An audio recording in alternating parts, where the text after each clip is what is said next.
काल उशीर संध्याकाळी मुख्यमंत्री महोदयांनी अनलॉकच्या बाबतीत सगळे गाईडलाईन जाहीर केलेले आहे. महाराष्ट्राला 5 गटामध्ये विभाजन करण्यात आलेलं आहे.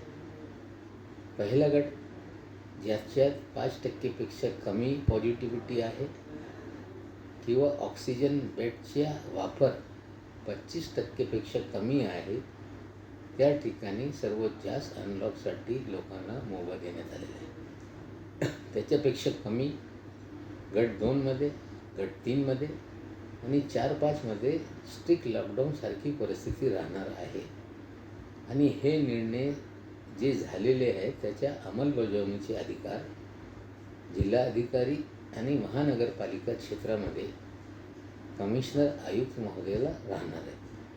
या बाबतीत ते स्वतःच्या जिल्ह्याबाबत, महानगरपालिकेबाबत आढावा घेऊन त्याचे निर्णय आज संध्याकाळी किंवा उद्या जाहीर करू शकतात आणि हे सगळे निर्णय सोमवारपासून लागू राहणार आहे. पण लोकांना ही खबरदारी घेतली पाहिजे की कोविड प्रोटोकॉलच्या पालन करणं हे सर्वांची जबाबदारी राहील. जर कोविड प्रोटोकॉलच्या काटेकोरपणाने अंमलबजावणी झाली नाही, ते आज जे पहिल्या गटामध्ये आहे तिथे केसेस वाढत गेले, ते शेवटच्या गटामध्ये पण जाऊ शकतात. आणि जिल्हाधिकारी किंवा जे डिझास्टर मॅनेजमेंटचे मुख्य आहे त्यांना हे पण सांगण्यात आलेलं आहे की तुम्ही टेस्टिंगची क्षमता पूर्णपणे वापरा, जास्त टेस्टिंग करा. जर पॉझिटिव्हिटी वाढत असेल तर आपल्याला निर्णय त्या जिल्ह्याचे बदलून परिस्थिती नियंत्रण करण्यासाठी तुम्हाला निर्णय घेता येईल. महाराष्ट्र सरकार ने देर शाम अनलॉक के सारे नियमों की घोषणा कर दी है. पूरे महाराष्ट्र को 5 कैटेगरी में बांटने का काम किया है. एक कैटेगरी वो है जहाँ पे पॉजिटिविटी रेट 5% से कम है और बेड ऑक्सीजन जो है वो 25% से कम ऑक्यूपाइड है, वो पहली कैटेगरी में है. दूसरी कैटेगरी है जिसमें 5% से कम है लेकिन बेड ज़्यादा ऑक्यूपाइड है. इसी तरह से 5 तरह की कैटेगरी बनाई गई है जिसके तहत बड़े पैमाने पर रिलैक्सेशन दिए गए हैं. दुकानों को खुला रहने की टाइमिंग पूरी क्षमता से दी गई है. सरकारी और निम सरकारी कार्यालयों में 100% उपस्थिति की अनुमति दी गई है. अंतिम संस्कार को लेके अनुमति दी गई. जो शादी ब्याह है उसको लेके भी 100 तक की मर्यादा रखी गई है. होटल है, रेस्टोरेंट है, अलग अलग कैटेगरी में अलग अलग तरह की परमिशंस हैं. लेकिन जो 5 कैटेगरी है, 4 कैटेगरी है, वो ज़्यादा 10% से 20% के बीच वाले पॉजिटिविटी वाले ज़िले हैं, वहाँ निर्बंध कड़ाई से लागू रहेंगे. लेकिन ये सारे अधिकार जो हमारे डिस्ट्रिक्ट मजिस्ट्रेट हैं और जो महानगर पालिका क्षेत्र में कमिश्नर हैं उनको दिए गए. वही जिला और शहर के डिजास्टर मैनेजमेंट के मुखिया हैं, वो परिस्थिति का जायजा लेके सारे नियमों को पालन कराने का काम है. Assessing GDP of the country, we are wrong at this stage. It is very serious. The GDP is in -7.5 category, and when RBI cannot assess the situation, economic situation of this country, and they are saying they have failed to assess the situation, it is very dangerous.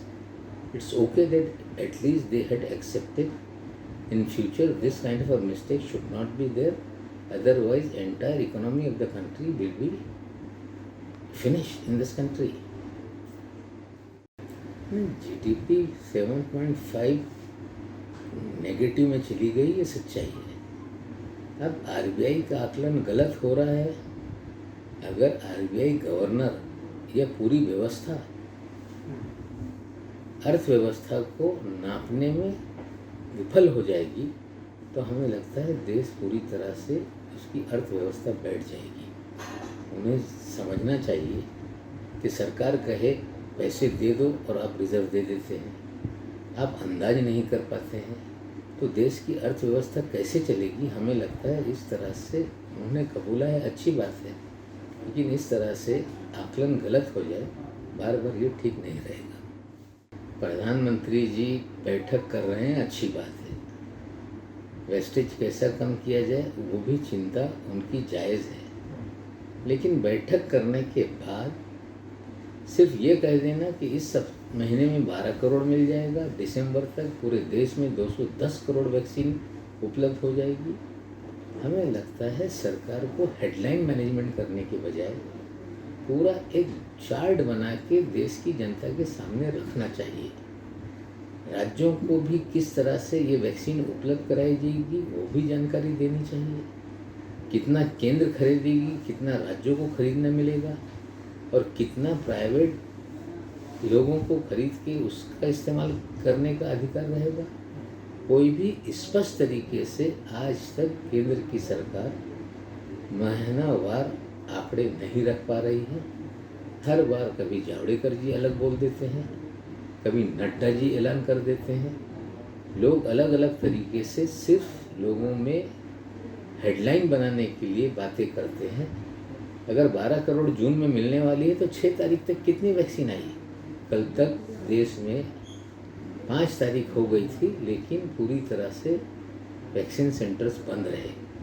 हमें लगता है जो सच्चाई है उसे स्वीकारना चाहिए, उसके तहत ही कार्यक्रम बना के देश के सामने रखना चाहिए।